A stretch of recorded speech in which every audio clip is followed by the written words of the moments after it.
और अब बात रायबरेली के रण की, जो कि बीजेपी और कांग्रेस दोनों ही दलों के लिए नाक की लड़ाई बन गई है। रायबरेली को गांधी परिवार का गढ़ कहा जाता है और जिसे कांग्रेस किसी भी कीमत पर गंवाना नहीं चाहेगी।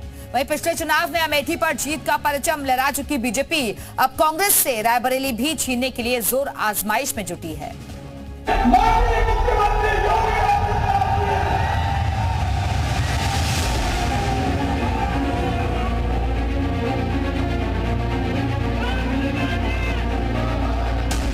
रायबरेली में अपने भाई राहुल गांधी के लिए Priyanka Gandhi door to door campaign कर रही हैं। लोगों के घर जाकर उनसे मिल रही हैं। एक परिवार के सदस्य की तरह घर वालों से बातें कर रही हैं। ये तस्वीरें बताती हैं कि रायबरेली को गांधी परिवार का गढ़ या कहें कि दूसरा घर क्यों कहा जाता है। राहुल गांधी अपनी मां की कर्मभूमि का कर्तव्य निभाने के लिए रायबरेली से चुनावी मैदान में।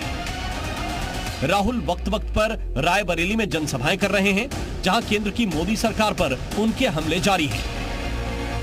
पहले मोदी जी 400 सीट की बात करते थे, 400 पार, अब 150 भी नहीं बोल रहे। मैं आपको एक बात की गारंटी दे रहा हूं, रायबरेली की जनता लिख लो, जून 4 को नरेंद्र मोदी हिंदुस्तान का प्रधानमंत्री नहीं होगा।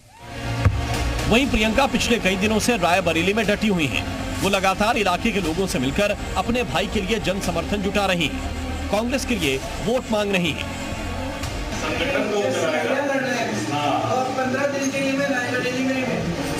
दरअसल यूपी के अपने 2 मजबूत गढ़ में से एक अमेठी कांग्रेस पहले ही गंवा चुकी है। लिहाजा रायबरेली का रण अब कांग्रेस के लिए नाक की लड़ाई बन चुका है, जिसे जीतने के लिए दोनों भाई बहन अलग अलग मुद्दों को लेकर बीजेपी पर लगातार हमलावर हैं।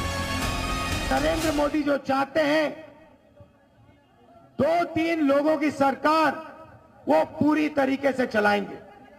जैसे ही ये संविधान खत्म होगा, ये सारे के सारे रास्ते आपके बंद हो जाएंगे।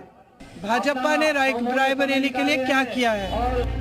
एक तरफ राहुल और प्रियंका रायबरेली का रण जीतने के लिए जी जान से जुटे हैं, तो दूसरी तरफ बीजेपी भी अपनी रणनीति पर काम कर रही है। यूपी के सीएम योगी आदित्यनाथ आज रायबरेली में बीजेपी प्रत्याशी दिनेश सिंह के लिए प्रचार करने पहुंचे। इस दौरान योगी राहुल और प्रियंका पर जमकर बरसे। बहनों और भाइयों, क्या राहुल गांधी के संबंध है पाकिस्तान से? मैं नहीं समझ पाया। क्या संबंध है? मैं नहीं समझ पाया। मैं पूछना चाहूंगा कि 10 वर्ष नहीं, तुमने 65 वर्षों में कांग्रेस ने रायबरेली के लिए क्या किया? बीजेपी और कांग्रेस एक दूसरे के काम का हिसाब मांग रही है, तो वहीं विपक्षी गठबंधन की सहयोगी पार्टियों के बागी उनकी टेंशन बढ़ा रहे हैं। कल रायबरेली में चुनावी रैली के बाद गृह मंत्री अमित शाह समाजवादी पार्टी के नाराज विधायक मनोज पांडे से मिलने पहुंचे, तो नए समीकरण का शक गहराने लगा। हालांकि मनोज पांडे ने इसे महज शिष्टाचार मुलाकात बताया, मगर अमित शाह के एसपी विधायक के घर जाने से सियासी पारा जरूर चढ़ गया। कहना गलत नहीं होगा कि मौजूदा चुनाव में रायबरेली यूपी की सबसे हॉट सीट बन चुकी है, और जब एक सीट पर चुनाव के लिए राहुल, प्रियंका और योगी शाह जैसे धुरंधर उतरे हों, तो समझना मुश्किल नहीं है कि ये महज एक सीट नहीं बल्कि साख की लड़ाई है। ब्यूरो रिपोर्ट, जी मीडिया।